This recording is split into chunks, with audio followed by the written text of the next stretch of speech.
Have you ever walked into a crowded room and instantly felt your energy drop? Like someone unplugged your brain? No one said anything mean. No one touched you.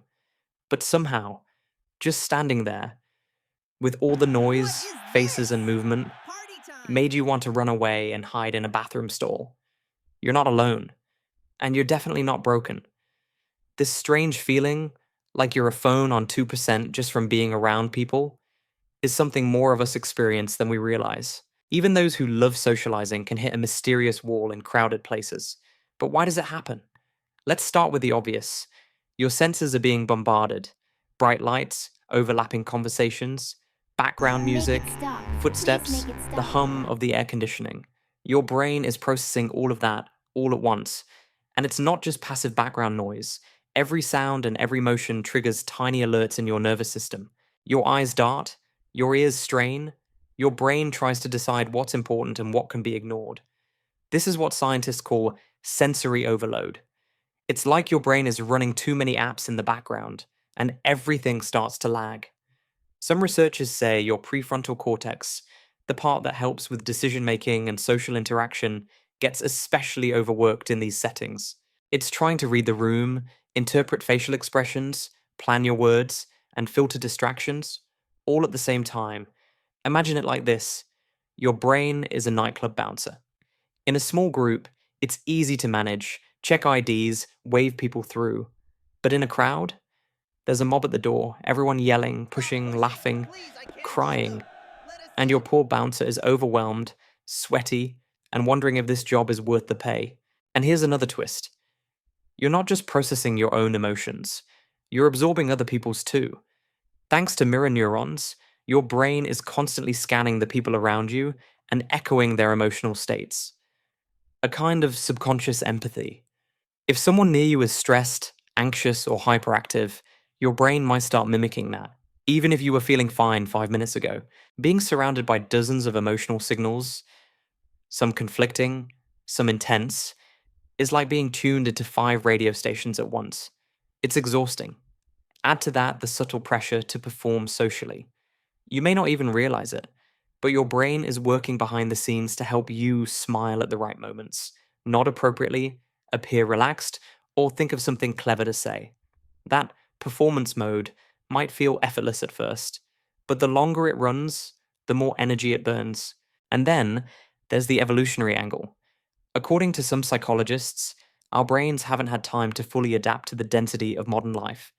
For thousands of years, humans lived in small tribes. We weren't built for subway cars packed with strangers or wedding halls with hundreds of flashing smiles.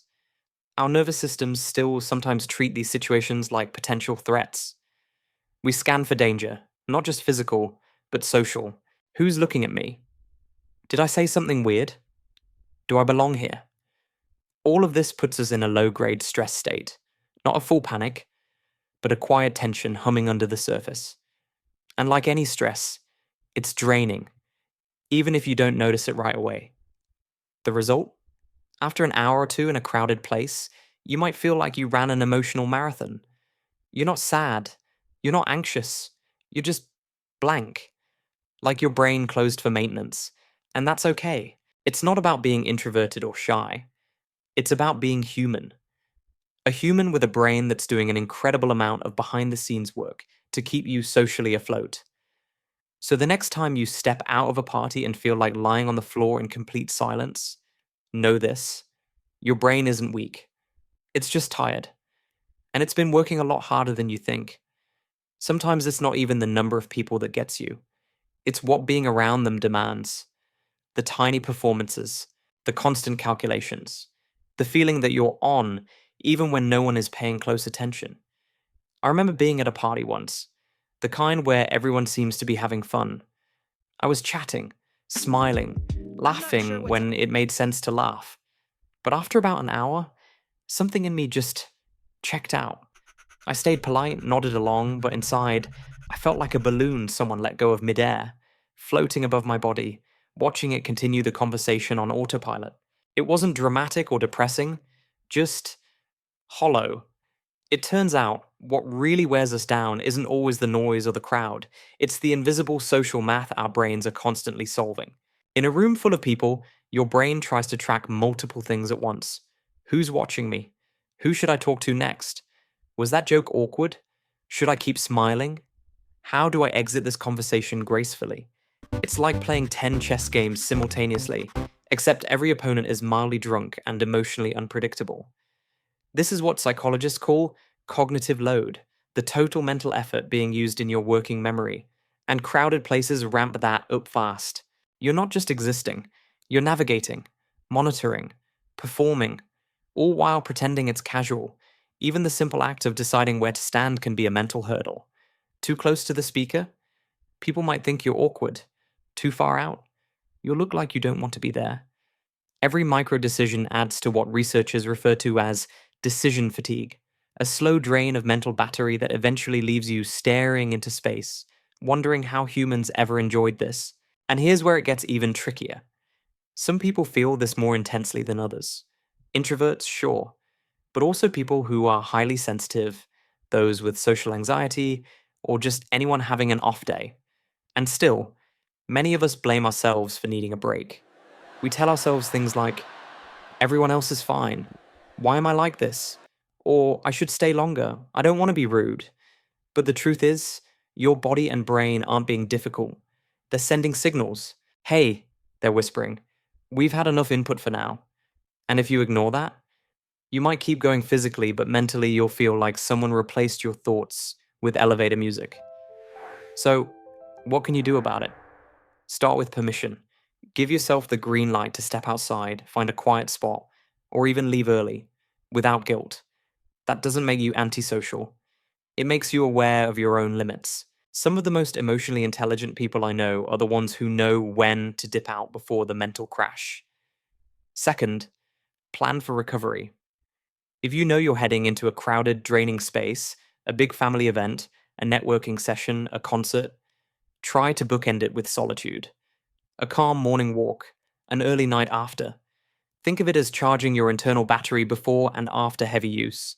And finally, stop treating solitude like a flaw. In a world that celebrates constant connection, choosing quiet can feel like rebellion. But the science is clear. Solitude isn't isolation. It's recalibration. Time alone lets your brain sort through everything it absorbed, all the expressions, half conversations, ambient emotions, and reset your emotional filters. You're not weird for wanting space after a crowd.